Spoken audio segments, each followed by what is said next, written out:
Olá, hoje a gente vai explorar um tema que tocou todo mundo de perto recentemente. Saúde mental, as perdas que tivemos e o isolamento. Tudo isso olhando pelo prisma da pandemia, né? Nossa base é uma conversa muito rica, um debate entre especialistas de psicologia, luto, cuidados paliativos, que veio de um webinário do Telesaúde Acre. E a ideia aqui é, assim, tentar extrair o principal dessa discussão, sabe? Entender melhor como esses últimos anos mexeram com a gente e como lidamos com o luto, com a solidão que às vezes aperta. Vamos nessa análise. Para começar, tem um ponto que me chamou a atenção logo de cara. A ideia de que a pandemia talvez não tenha criado novas crises de saúde mental, mas que ela funcionou mais como uma lupa, sabe? Revelando fragilidades que, bom, já estavam ali, talvez escondidas. E tem uma pesquisa de 2020 que trouxe um dado curioso.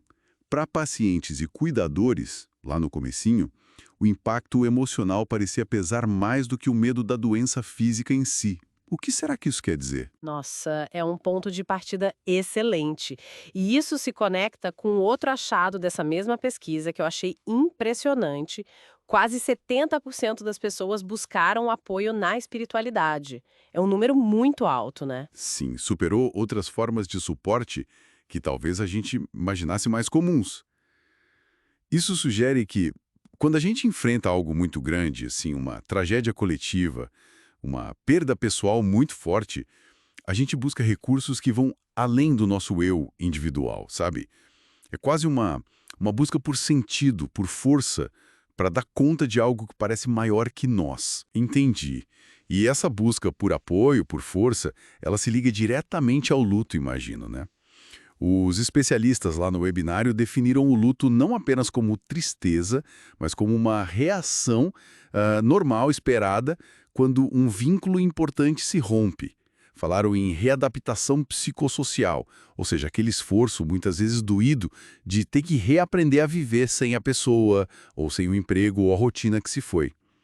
A arte, às vezes, captura isso de um jeito. Lembrei da música do Chico Buarque, que fala da saudade como o revés de um parto. É uma imagem poderosa, né? Dessa dor quase física. Exatamente. É quase visceral essa dor. E falando em dor, a pandemia tirou da gente uma coisa muito importante: os rituais de despedida. A impossibilidade de ter velórios, funerais dignos. Isso deixou cicatrizes que, olha, ainda estão abertas para muita gente. A gente ouve relatos até hoje de pessoas que recebem um teste positivo de Covid, mesmo agora com a doença mais branda, e de repente revivem todo o pânico, todo o trauma daquele início. É impressionante. Nossa, Isso mostra o quanto esses rituais, esses marcos simbólicos de fechamento, são cruciais para a saúde mental. A falta deles foi quase um luto suspenso, sabe? Congelado. sim. E é importante a gente lembrar também que o luto não é só sobre morte, né? Perdemos tanta coisa.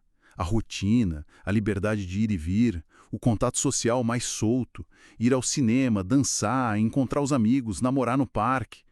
Coisas do dia a dia que sumiram.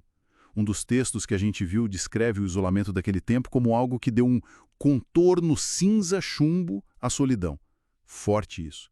São lutos não reconhecidos, talvez, mas que doem. Dói muito. E esses lutos todos, os reconhecidos e os silenciosos, eles não seguem o relógio.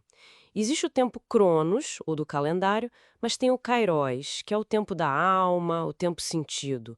O luto mora nesse tempo Kairos, por isso não adianta ter pressa, né? Ou cobrar que a pessoa supere logo.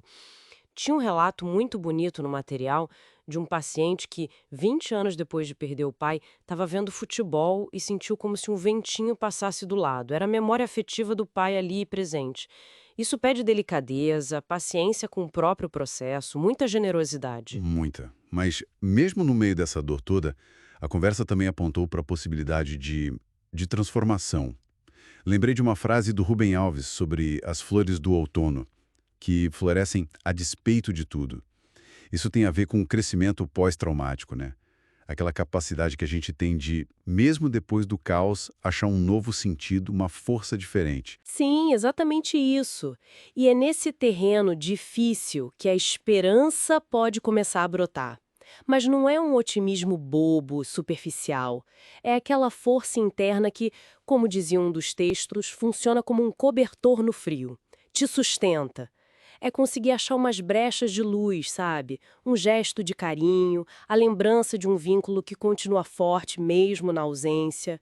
E o ponto-chave é: não se trata de voltar a ser como era antes. Isso não existe. A esperança, nesse contexto, é sobre a possibilidade de restaurar a vida, de reconstruir a partir da perda, integrando essa experiência na nossa história. Ela passa a fazer parte de quem a gente é. Então, para a gente amarrar nossa análise, atravessar essas perdas, esse isolamento, envolve primeiro reconhecer o tamanho do impacto, né? Aceitar que o luto é complicado, não é linear. E aí buscar os nossos recursos. Pode ser na espiritualidade, na arte, nas memórias boas. E, fundamentalmente, cultivar essa esperança. Uma esperança focada na reconstrução, não em voltar para um passado que não existe mais. Isso. E talvez fique aí uma reflexão para a gente levar. Se cada perda, de alguma forma, nos refaz, como se fôssemos um mosaico, com peças novas e antigas juntas, será que o ato de acolher, tanto a dor quanto esse potencial de transformação, será que isso pode nos fortalecer, nos deixar mais resilientes e talvez um pouco mais preparados para os próximos desafios que a vida inevitavelmente vai trazer para a gente? Fica a pergunta, né?